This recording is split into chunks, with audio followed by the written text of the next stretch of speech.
Welcome to the Rogue Startups Podcast, where two startup founders are sharing lessons learned and pitfalls to avoid in their online businesses. And now, here's Dave and Craig. All right. Welcome to episode 201 of Rogue Startups. And Happy New Year, Craig, and Happy New Year, everyone. Happy New Year, Dave. Yeah, this will be going out on New Year's Day. We are a full almost 2 weeks ahead at this point, so this is uncharted territory for us to be recording a bit into the future. But I think our topic today is a little bit timeless, or a little. It's very timely and timeless at the same time, I guess. Timely and timeless, yes. And if we can throw in a few more suffixes onto the word time, timeful, time-alicious. Time-alicious. Yeah, dig it. Yeah, so I think we're gonna try to put a spin on a typical kind of end of the year wrap up episode, but with a little more kind of tactfulness and things that folks can take away. Our Christmas episode was kind of things we've learned this year, things that are working particularly well for us, and then things that aren't working well for us and about a dozen of our kind of friends and colleagues.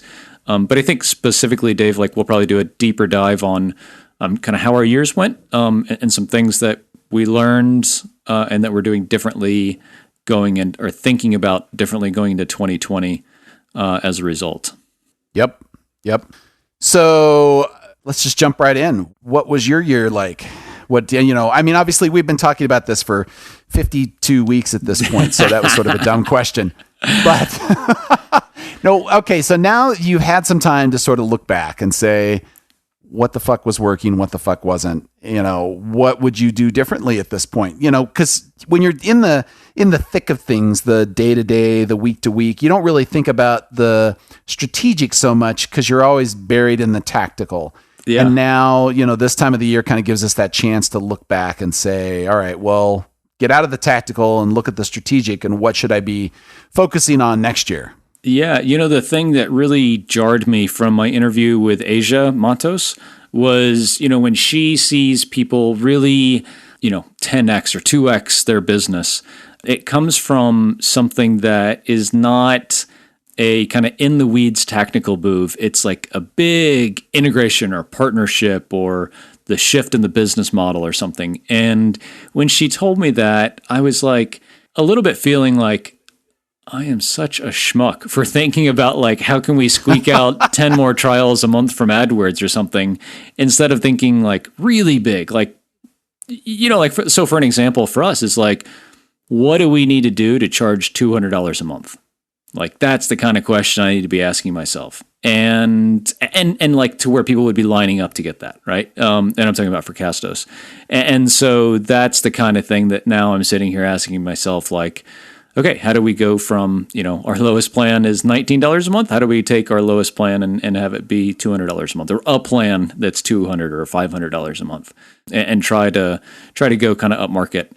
So that's like that kind of really transformational thinking is probably the biggest thing that I've learned recently. And I kind of look back at this year and kick myself a little to say like, man, I didn't do a lot of that. And now it's like the end of the year and I'm realizing that I need to do it. So it's better late than never. But I think that it's scary for a lot of us to say like, I'm going to break my business and hopefully go into this other kind of direction or offering or target a different type of customer. And maybe that'll really, really, really make a difference.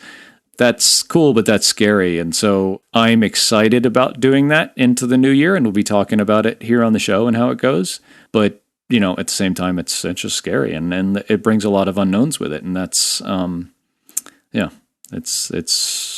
it's exciting, but it's nerve-wracking at the same time. So, yeah, that. By the way, that episode with Asia that you had was awesome. I'm so bummed that I missed that one because I really would have loved to have been part of that conversation. It sounded like it was a lot of fun. Yeah, but echoing that, like you got to find that one big move, and sometimes you don't. Like for me this year, I didn't realize when I made the move that I did that it was going to be that big of a move. When I lowered my prices in Shopify and at the same time built in expansion revenue, I had no idea about the overall impact I was going to have with that move. Now, of course, the whole charge more thing says that the various experiments that I was doing shouldn't have even worked. Yeah. But it did, because it had to do with the price anchoring of the platform itself, because Shopify starts at $29 a month. So if you start at $29 a month and people are like, oh, that's reasonable, I can live with that. Right. And then from there, once you get people jumping on board, then they can start to build their own volume. And then those that have a decent volume already got the expansion revenue. So I got a lot of growth out of that, and it was very unexpected.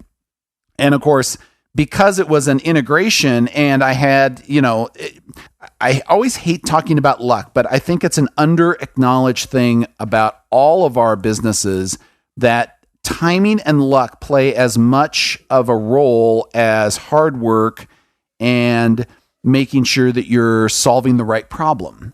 If you don't have kind of a mixture of all of those things in place, your business can definitely struggle, because you can have the best idea and really good execution on that and just be late to market, and people are going to be like, meh, it doesn't matter how good all the other stuff. So there's a timing aspect to it. And sometimes there's a luck aspect to it. Just making sure that you're in places at the right time, like right before things switched over. I really got lucky with the Shopify App Store. They changed their listings and their algorithms in late 2018. And not everybody was ready for the transition, but I was ready. I had put all the work in to make sure my new App Store listing was ready to go the second that they switched it over. And then all of a sudden, when it switched over, I got awesome rankings right off the bat. And with a few more tweaks, I moved those rankings up even a little higher. And now that I've already gotten there, others are trying to catch up. But if you have to play catch up, that's a harder, longer game than it is if you just get it right off the bat. Yeah. So that was a pure thing of luck, absolutely luck. But then that luck 6 months later translated into, combined with the price change, a growth opportunity for me on Shopify. Is that something that the average person can replicate? No, because that is a timing issue, right? So, it brings me back to something that Justin from TechSing talked about. So if you don't know who Justin Vincent is, Justin Vincent has done a variety of things. He came to a microconf and he was working on a social media app for Twitter called Plugio.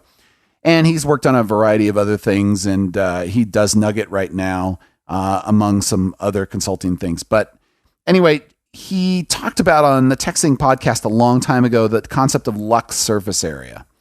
And I firmly believe that you are in control of your luck surface area. So think of it this way. Let's use the analogy of a hailstorm and a garden. So let's say you've got a very small garden, and there's a hailstorm that comes in. Well, it's very easy to protect that small garden with, a cover over your tiny little space there to keep the hail off of it. Now, if you have a larger garden, it's much harder to protect that, because you have so much more space that you've got to keep the hail off of it, because all of those little tiny ice balls are going to go through and destroy your plants. Well, your luck surface area is very much like that, but in the opposite way. So if you have a small footprint in entrepreneur space where maybe you're not very well known, maybe you haven't done a lot of work, maybe you have a little experience in marketing, that provides you a small luck surface area.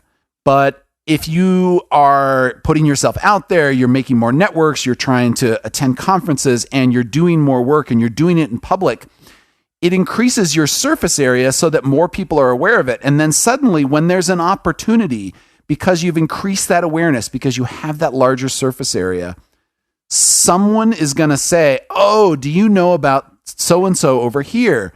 Because they're working on something that's kind of like that. Or maybe you should go talk to this person because they sound like they would be a perfect fit for this. That's luck surface area. So, what I've been doing in the Shopify space for the first couple of years with Recapture, I had a small luck surface area. I just didn't have a lot of recognition in the space. I didn't have a lot of contacts. I didn't have a lot of connections. I didn't have a lot of relationships. And now that's slowly changing to where I'm able to leverage more of those relationships and say, oh, hey, maybe let's do a partnership this year with this other hosting company and try to get a bunch of WooCommerce installs that I know about in the WordPress space. So all of those things don't come because I just showed up and asked for them. It's because I've cultivated something in the past and then have the opportunity when it comes up to be able to I don't want to use the word exploit because that's not the right way to capitalize. use it. But you capitalize on it. That's better. So you get a chance to capitalize on that. And that capitalization is something that I've seen all of our friends that are very, very successful do. When, Rob was getting started with Startups for the Rest of Us and Microconf and all of these things, he wasn't that well known, but he did lots and lots of things. He bought and sold businesses. He made connections. He started the conference. He published a book. He was doing a blog. He did the podcast. All of these things massively increased his luck surface area. So then when other things came up, Rob Walling's name was in the mix. And that's how you can get that kind of success. You have to increase your luck surface area. And so knowing that for this year, one of my goals is to try to continue to capitalize on what luck surface area I have and expand more of it so that I can actually get more opportunities in later in 2020 and 2021. Yeah. Yeah, I think this is really powerful. And I think that the key here is not like you have your luck surface area, which is increased by just being out there and doing stuff in your space. But then it's the awareness to recognize what's going on and capitalize on those opportunities. I think that's like the real magic is like when you see something about to happen, you're in the space and you can capitalize on it like you did with your listings or Rob did with Drip, realizing that like marketing automation was where email was going. I think that's where these massive hits come. Josh Pigford with Baremetrics, like Stripe was becoming big. Everyone wants metrics. Like, let's go do that. But just because he was in the space. So I think it's massive, man. It's huge. Yeah. Yeah. And it isn't always, I don't want to make it, in hindsight, you can go back and look and say, oh, well, I did all of these things and man, I'm such a smart person because I took advantage of this situation here. It's like, that's all bullshit. Yeah. The truth is in the moment, you don't really know. You get hunches, you get feelings, you kind of, something's like, pulling at your gut saying, maybe you should want to do this. And that happens even with the things that don't work out. There's a certain survivorship bias to my decisions at this point where I say, oh, well, these decisions worked out. Well, you don't really know about the, 24 other decisions that I made that, didn't do shit, or they just flamed out massively and they moved the needle in no way, shape or form. You just have to basically be ready for when an opportunity comes up. There's another quote that always sort of haunts me that's attributed to Edison, and that is, success is when 10,000 hours of preparation meet with one opportunity. Yeah. And, it's trite and all of this stuff, but at the same time, there is a grain of truth to this. And the times that I have invested in myself, invested in the business, invested in marketing or sales, and just gotten myself to a point where I know that I can actually capitalize on this when it comes up. And then that thing comes up, you're ready to hit on it. There have been times that I was not ready and something came up and I tried to capitalize on it and it was a massive failure. I mean, you stumbled, you fell, bloody nose, scraped face, the whole, yeah. I can remember specifically last year about this time, there was the whole snafu around MailChimp and Shopify. Yeah.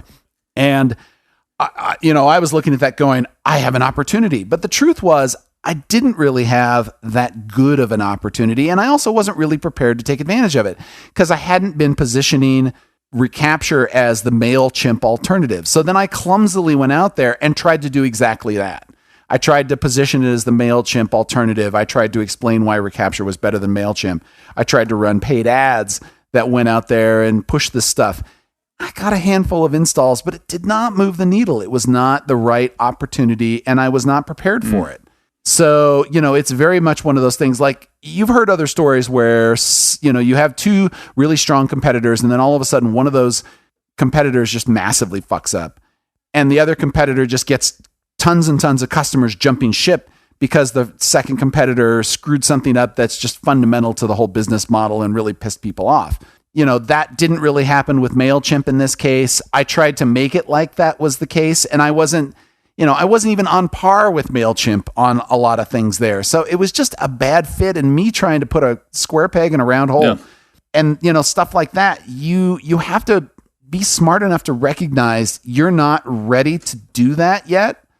I was not smart enough to recognize that. I tried it and it failed. And, I probably burned $600 on AdWords trying to make it work.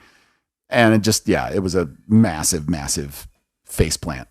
The thing about like looking back at the end of the year like this, that always kind of like surprises me and kind of makes me mad is like, realizing this like we are now. And then it always makes me think like immediately, like, what else am I missing? Like we talk a lot like internally about like, oh, our app is so much better than it was. And we are so much smarter than we were. And then it like really gets us scared about like, what do we still not know that we're fucking up like right now, and like, what are we building that's wrong, or what about our engineering process or our marketing strategy is just wrong. And we don't know. And I think that's like, a lot of this is like doing the best we can with incomplete information. But I think that's the thing that really scares me the most is like, we know a lot more now than we did a year ago or 6 months ago or a month ago. But we still are nowhere near like where we need to be in terms of like really, really, really, really understanding all this stuff. And I think that's like on a really meta level, like the thing that I worry about a lot. And I think we have a lot of things in place in the business to try to do better with that. Like we're doing development team retros now after every kind of development cycle. And like our development process is a ton better than it used to be. And so we're shipping better product faster than we were before. And so like I feel good about that, but it's almost like this process that we're trying to put in place to make sure we're learning. And that like what we're learning is getting implemented in the business. Like it's all those things together. I think that's kind of what you're talking about too with like the Lux surface area and being ready for these changes. Is like if you don't know how to get ready for that and put a process in place for yourself to realize it, there's no way that you're going to be ready to see these changes and actually do something to implement and capitalize on them. So I don't know. Yeah. And I just had an insight that I'm going to deflate your balloon a little bit about, the whole being smarter and better thing. So yeah, I mean, if you spent 12 months and you're not smarter and better than you were 12 months before, well, you're fucked. Yeah. And furthermore, your competitors, assuming that they are reasonable and also intelligent and also driven, are doing the exact same thing. So where they are 12 months later than when you last did your baseline point, they're also going to be smarter and better. So each year, it's not like it's getting easier. Your smarter and better didn't suddenly put you ahead of your competition. If they're doing the same things that you're doing in terms of like trying to improve themselves and be introspective and focus on what can we do to better serve the customer, then you are just staying even with them. So you've got to, figure out where can I go that they're not, or what are the, like this is the thing that Asia was getting at, right? With the 10X move, you've got to find a move that's going to move the needle in your business in a significant way that isn't just diddling around with little tiny stuff. Yep. Yeah. And so that's the thing I think that's changed my thinking the most this year. And Asia put some great words around it. And thanks again for coming on the show, Asia, if you're listening to this. But, that's when I was looking at what were the things that I wanted to do in 2020, those were the only things I really focused on. Specific partnerships and integrations that I thought, okay, if this is in place, here's what kind of an impact that's going to have in terms of customers I can bring on board and what I can do. And then secondarily to that was looking at, all right, what are the features we can add to the platform that are the ones that the customers want the most? Mm-hmm. Because the reality of it is you can add 12 new features a month for the next year. And unless it was the right features or unless those features put you so far ahead of your competition, it isn't going to push you into the $200 a month tier, because your competition is probably doing something similar to that. Yeah. And that's the reality, especially me. I'm so far behind on my competitors compared to their features. Like, depending on what you sort of compare me to, I just realized the other day that I've been like lumping myself in with two groups of competitors that are really distinct. And one is like the general email marketing crowd. So that's the Klaviyo's and the Drips and the Conversios and Jilts and other things like that. And then on the other hand, there is a category of like highly specialized abandonment only apps. And Recapture is kind of straddling those two worlds because I'm not just abandonment. I do have some other things, but we're kind of like focused on what are the things that will only drive revenue to your e-commerce business. Right. So it's stuff like, review reminders, which will increase your sales, and win-backs, which gets you, more money to bring back your existing customers. But we also have, strong abandonment stuff and then email pop-ups to help make sure that you get those abandonment people in there. Well, that was an insight. And looking at this now, I'm like, why didn't I think of this before? Like, this was sort of obvious, but it's not that obvious until you sit down and think about these things strategically. But the reality is now I'm left with a dilemma. Do I want to continue trying to straddle those two worlds, or do I really want to like hard go down one path or the other? And if I go down the email marketing path, I'm already behind the 8 ball. I'm way far behind compared to almost all the others. So then what differentiates me from them, aside from the fact I have less? Right. That's a bad differentiator. Right. That's a terrible differentiator. But that if I go the other direction, is that something that people outgrow more frequently? Because I still see a shit ton of installs on all of these apps. And the number one app, this is going to surprise you. Guess what the number one abandonment app is? Oh, I have no idea. PayPal marketing. No, come on. Did you even know that PayPal marketing existed? No. Neither did I until I actually joined this space. I'd never heard of them. I've never seen them installed. I've never observed their product in the wild. Yeah. But it's interesting. They are the most installed, the most used, and they have a pretty steady membership. So, the question is, PayPal is a shitty vendor. No, yeah. Let's be brutal about this here, because of all the payment vendors I've ever worked with, and I've worked with probably a half a dozen at this point, PayPal is definitely down on the bottom half of that cohort, no doubt. Yeah. Their API sucks, their customer service sucks, their user experience sucks, the payment, just the whole payment experience sucks. It all sucks. And the only reason that it gets used, in my opinion, is because it's so goddamn popular thanks to eBay. Yeah. And as a result of that popularity, you're forced to integrate with them, even if you don't want to, even if you hate them.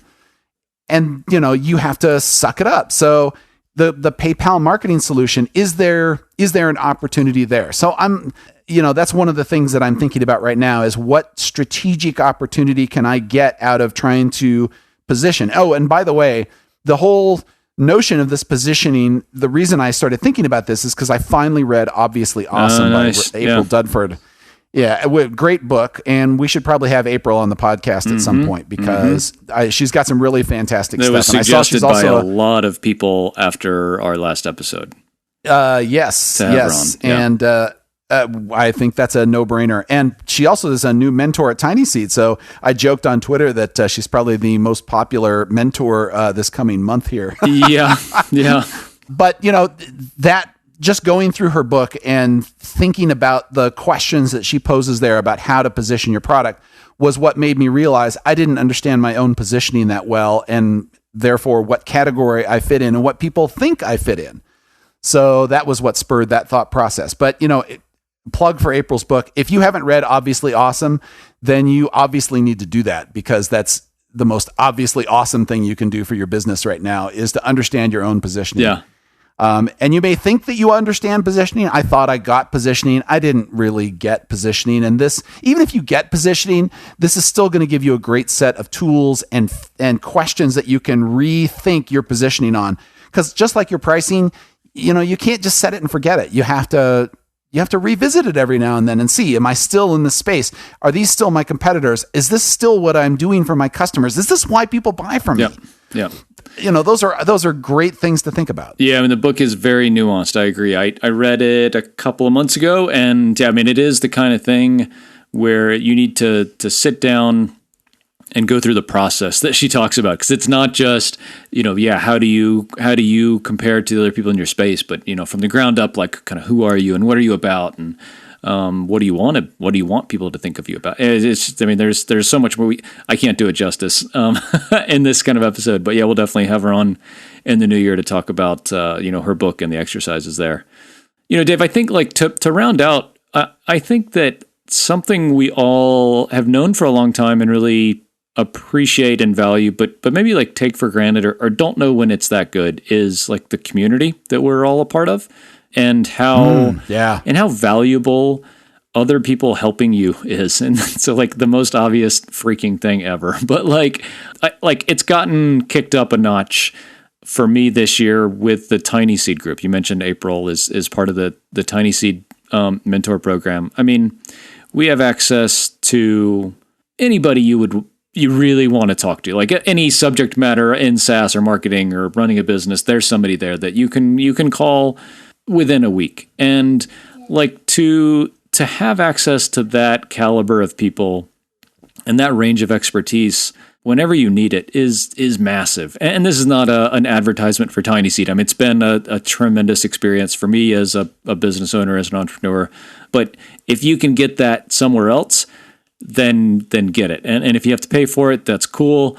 But getting really, really, really top-notch coaching and guidance and mentorship, and I think I'm talking about a level up from this podcast or from your mastermind group or whatever. And those are all great things. And I hope we're delivering some value here. But I think something where you can talk to somebody that has 100% been there and done that before. And they can just tell you exactly, hey, do this, don't do this. You're stupid for going down that road. It's such a high leverage thing. You're saving yourself time and effort and pain and everything. And in return, giving up whatever, a small percentage of your company or, a couple $100 to get 30 minutes with, somebody on Clarity.fm or something like that, is massive. And I think that for me, it's kind of takes community up a notch when you're able to tap into this quality of resource, I guess. Yeah, most definitely. Having just a sounding board, somebody to bounce something off of is always valuable, but that targeted expertise can make a huge difference. And, I will say, so I do have one critique about April's book, and it's really not a knock on April or her content per se, but it has to do with her experience and the perspective that she's writing from in the book. Because she comes from a lot of big companies. She used to work for IBM, and she talks about her positioning that she was doing with the DB2 team in IBM. And, you're looking at that and reading through it as a bootstrapper, and she's talking about bringing in all these product owners and these sales teams and the engineers, and you're like, I am all of that. Yeah. I don't have a team to bring in. I can't talk to anybody. And if I talk to myself, which I do all the time, people just, they look at you a little strange, but it doesn't really give you that perspective. It doesn't give you a variety of perspectives is what I really am trying to say. To be able to, say, oh, well, maybe we should try this and do that. Because otherwise you kind of get stuck in your own head and you're stuck in one way of thinking. So the one thing that I would really love to know about April's book is how we can work with that from a bootstrapper perspective. Because you just don't have the same number of people that are involved. And so, when we bring her on the podcast, that's going to be the question I ask her. Yeah. That's it. I'm not asking her any other questions. That's just that it. one. And then just drop the mic and walk away. And we just drop the mic and walk away. Yeah. No. It won't be that lame. Sorry. But no, I think this is a good time to to ask folks out there, if they have things that they've learned throughout the year that they're putting into place next year, and or things that they would like to hear more from us about, kind of to bring it full circle back to what we talked about at the beginning is, we do this show not for ourselves. We do it for everybody that listens and this community that I hope we're building here. And if there are things that y'all want to hear about or don't want to hear about, or people you want to have on, or things that you want Dave and I to talk more about, let us know, please, because that makes us better in this as a product and a resource for everybody better. So please let us know. Shoot us a message, podcast@roguestartups.com, or drop a comment in the post for this episode. And Happy New Year again, everybody. Happy New Year. Thanks for listening to another episode of Rogue Startups. If you haven't already, head over to iTunes and leave a rating and review for the show. For show notes from each episode and a few extra resources to help you along your journey, head over to roguestartups.com to learn more.